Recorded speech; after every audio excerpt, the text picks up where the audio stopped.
આવડા આવડા મારા ચાહક છે ત્યાં સુધી તમે તમારે મથાય એટલું મથી લેજો અને મનની મનમાં ન રહી જાય. હવે મારાથી નથી રહેવાતું. હું આની પહેલા 2022 બોલ્યો હતો કે 2022 મેં એવું સ્ટેટમેન્ટ આપેલું કે 2025 હું સિલેક્ટેડ ડાયરા કરીશ. આ ઘા સહન નથી થતા યાર. એટલે ત્યારે બધાને એવું હતું કે એવા તો કયા ઘા હશે જે તમે 4-5 દીથી સાંભળો છો. અરે તમારી જાતના સાલાવ ખદડાવ, તમારામાં દમ હોય તો હાબી સાથીએ મોરે મોરો મારી દો, ખબર પડે. ફિલોસોફી કરવા તમને બોલાવે છે. તમે મને પૈસા આપ્યા આ પ્રોગ્રામમાં, કલાકાર તરીકે તમે મને બોલાવ્યો. શું કામ બોલાવ્યો? સારી વાત કરું, સારું ગીત ગાવ, સારા 1-2 પ્રસંગ બોલું, એ માટે બોલાવ્યો ને. તમે મને ડાયલોગ બાજી કરવા બોલાવ્યો છે. તમારે ગામારે વાંધો હોય આ બોલવા માટે તમે મને બોલાવો છો. સમજદાર છો એટલે ટકોર કરું છું તમને. એવા કલાકારને તમે નક્કી કરીને બોલાવો કે જેની આગળથી સારું સાંભળવા મળે, જેની આગળથી સારું જાણવા મળે, એને બોલાવો. આયા બહેન ફિલોસોફી કરે, મોટી મોટી વાતું કરે, દમ તો કઈ છે નહીં. અને બીજી વાત, હું ઘણી વાર ડાયરામાં બોલું છું, તમે તો સમજદાર છો. ખદડા ને ખહુરિયા ને યાદ છે ને. હવે ખદડા હોય એને તમારે જોવો હોય એના ઉપર સિંગડા નો હોય, ખહુરિયા હોય એને તમારે જોવો હોય તો એના માથે સિંગડા નો હોય. પણ માતાજીના મંદિરે સમાધાન થઈ ગયું હોય હોનબાઈ માના મંદિરમાં, અને ત્યાર પછી બોલે આથી બીજા મોટા ખદડા હોય ક્યાં? આથી બીજા મોટા ખહુરિયા હોય ક્યાં? મને અફસોસ એ વાતનો છે કે મારે તો તૈયારી છે જ, પણ સાહેબ એને મારી માં હોનબાઈ નો મલાદો રાખતા નું આવ્યું. ખાલી માની શરમ તો ભરી હોત અને હું તો માના મંદિરમાં ઉભો તો ને એટલે માફી માંગી હતી. બાકી હવે વયાવો. અને હવે તમને કેતો જાઉં છું, આ પેલા ડાયરામાં સિલેક્ટેડ ડાયરામાં દાંત કાઢતા કાઢતા કેતો જાઉં છું. સાંભળો, આવેશમાં આવીને નથી બોલતો. હવે માફી માંગુ તો હું ડાયરા મૂકી દઈશ. હવે તમારે જેને આવવું હોય એને વયા આવજો, પણ ડાયલોગ બાજી ન કરતા સામે વહી આવો. મોરે મોરો મારી દો તો માનું મરદના દીકરા છો.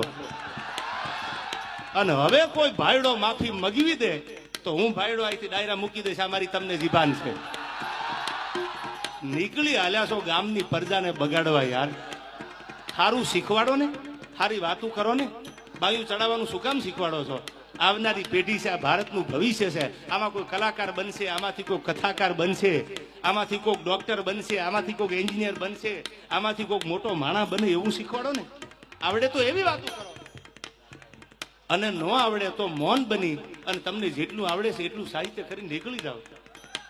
આ કોઈ લડી લેવા, કોઈ ડાયલોગ બાજી કરવાનો આ પ્રોગ્રામ થોડો છે. આ પ્રોગ્રામ તો સનાતન ધર્મનો પ્રોગ્રામ છે. અને સાહેબ મેં ક્યાંક માફી માગી હશે ને, એ કોઈક ધર્મના થાંભલાની શરમ ભરી છે કે મારી માથી મોટું દુનિયામાં મારા માટે કોઈ હોય નહીં, એટલે મેં માફી માંગી છે. હા, અમારી સિસ્ટમમાં નથી. હવે તમારી સિસ્ટમને કહી દીજો વહી આવે. તમારી સિસ્ટમમાં ન હોય તો હું કાઠી દરબાર છું, મારી સિસ્ટમમાં ન હોય. આ હાય હાય હાય બોલી જા. ચકલા ગોદી બાજ ન બને. હવે આવડાની ખબર છે કોણ સાચું ને કોણ ખોટું. યાર મારે જાજુ નથી બોલવું, આ વાતને મારે લંબાવી નથી. તમે તો સમજદાર છો. પણ સાહેબ વગર વાંકના દુનિયામાં કોઈ કનડે. ઓળખાણ તમે માગો ને એટલે ઓળખાણ દેવી પડે છે યાર. મેં તો બધી જ્ઞાતિને ભેળી રાખી છે. બધી જ્ઞાતિએ મને પ્રેમ કર્યો છે. મારી યારે કોઈ જ્ઞાતિવાદ નથી કર્યો તો હું જ્ઞાતિવાદની વાતો આ બહેન કરું? મેં તો બધી વાતો કરી છે. કોઈ બોલી જાય ચમરબંધી આમાંથી મેં જ્ઞાતિવાદ કર્યો, અને ભવિષ્યમાં ક્યાંક ભૂતકાળમાં ક્યાંક મારાથી ભૂલ થઈ હોય તો મેં હૃદયથી માની ધજામાં ઉભા રહી, માના ખોળે ઉભા રહી અને મને એમ છું કે આ તો હોનબાઈ છે, અને અહીંથી પાછા વળી જાવ ને તો આપણી પડતી ચાલુ થાય. આજ માના દરબારમાં મારાથી પાછું જવાય નહીં. અને આની સામે હું વટ રાખું, માના દરબારમાં ઉભો રહીને વટ રાખું. વિડીયો જોઈ લીજો તમે, આમાંથી બધા સમજદાર છો. માના ખોળામાં ઉભો રહીને વટ રાખું. ધર્મની સામે વટ રાખે એના ઇતિહાસ ન હોય. સાહેબ સાંભળી લેજો, હૃદયની વાત તમારી સામે કરું છું. આ પહેલા ડાયરામાં સિલેક્ટેડ 2 વર્ષ પહેલા જે આખી તમે જાણો છો આખી લપ ઊભી થઈ, એમાં મેં સોનબાઈ માના મંદિરે માની ધજા સામું જોઈ અને સાહેબ મારા પગમાં નેવળ નખાઈ ગયા કે મારી માથી મોટું કે ધર્મનો કોઈ થાંભલો એનાથી મોટા આપણે નથી. આપણે કોઈ એવા કલાકાર નથી, આપણે એવા સેલિબ્રિટી બનવું નથી કે આપણાથી ધર્મ હચવાતો ન હોય કે આપણે એના સમ ખોટા ખાય કે એની સામે ખોટું બોલીએ કે એના ધૂપેલિયા ઉપાડીને એની પેઢેલી હાથ મૂકીને ખોટું કરીએ. એટલે મેં માફી માગી લીધી. ત્યાર પછી વાત ઊભી નથી રહી. પ્રોગ્રામે મારી સિસ્ટમ બીજી છે, મારી સિસ્ટમ બીજી છે. હવે એકચ્યુઅલી તારી સિસ્ટમ મને મારી માની શરમ હતી ને એટલે માફી માંગી. હવે સિસ્ટમના દીકરાઓ વયા આવજો, આ લાગુ પડે એને વટથી. હવે રાણો રાણાની રીતે આટલું ઘણું ને ભાઈ. હાલો બાપા હાલો.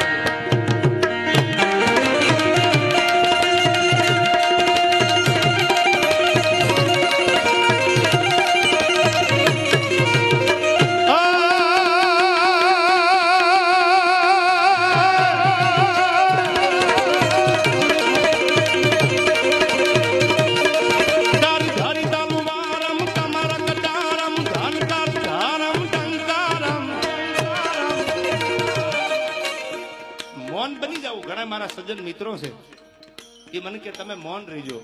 મેં કીધું મૌન બની અને ડાયરા મૂકી દેવા એથી મને લડીને મૂકવા દો ને યાર. અને મેં એમ કીધું તું સિલેક્ટેડ ડાયરા હું કરીશ. ત્યાં તો અમુક આવી ગયા અમે 2025 કેટલાયને શાંત કરાવ્યા. એટલે આ તમારી કોઈ જાગીર છે? આ કોઈની જાગીર છે? આ તો દેવા જ ખબર છે, કાલ બીજું આવે. હવે હું વટથી કહું છું કે શ્વાસ હાલે અને મારી માની દયા હોય ત્યાં સુધી તમારી સામે લડવું છે મારે. પેલા એવું હતું સિલેક્ટેડ કરવા છે આપણે, બાકી જય માતાજી રાજીનામું દઈ દેવું છે. પણ મને લાગે છે આમને એમ થઈ ગયું હવે મેદાન ખાલી છે, એમ થોડા ચોકા છક્કા મારવા દઉં યાર.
ઘરેથી નીકળ્યો એટલે વહેલી સવારે મેં નવા કપડા પહેરેલા.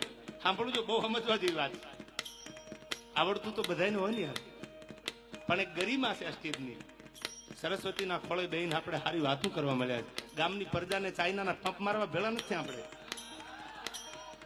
સવારમાં કાંટલા જાલી લીજો ને બાંધી લીજો. શું કામ? અંદરોદર બાંધીને આપણે અંગ્રેજો ગુણ ગુલામી નથી કરવી કોઈની.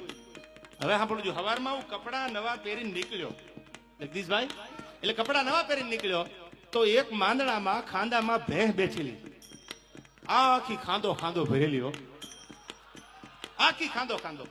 એટલે હું તો કપડા પહેરીને નીકળ્યો તો મેં જોયું તો ભેંસ મારા સામે કતરાય. મેં કીધું સાલું ભેંસનું આપણે કઈ બગાડ્યું નથી અને આ ખાંદામાં બેઠી મારા સામે કાં કતરાય. પણ મૂળ મેં નવા કપડા હારા પહેરેલા, ઈ ખાંદામાં બેઠેલી ભેંસથી જોવાનું નહીં. એટલે મારે નીકળવું અને એને ખાંદામાંથી બહાર આવવું. એટલે મને એમ થયું કે ભેંસ ખાંદામાંથી બહાર કેમ નીકળી.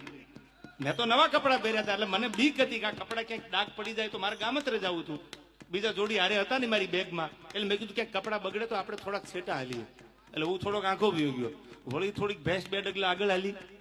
એટલે મને એમ થયું કે આપણે હજી થોડાક છેટા વયા જાય. આ તો આખી ખાંદો ભરેલી છે, એને બગડવાની બીક નથી. બીક તો મારે હતી કારણ કે મારા નવા કપડા હતા. એટલે હું તો પાછો થોડોક આંખો હાલ્યો. વળી ભેંસ મારી સામે હાલી. વળી મંડી કાતરું મારવા. વળી મેં વિચાર કર્યો કે દ્વારકા વાળા મેં ક્યાં કોઈનું બગાડ્યું છે, હું ક્યાં કોઈને નડ્યો. એ 2 વર્ષમાં મારું એક સ્ટેટમેન્ટ તો દેખાડો કે સમાધાન પછી હું બોલ્યો હોય તો કાલ ડાયરા હજી મૂકી દઉં.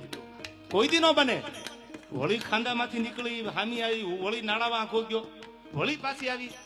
એટલે મને એમ થયું કે લગભગ આ મને ખાંદો બગાડવા આવી લાગે કે હું તો આખી ખાંદામાં બેઠી છું, તમારું મારે કંઈક બગાડવું છે.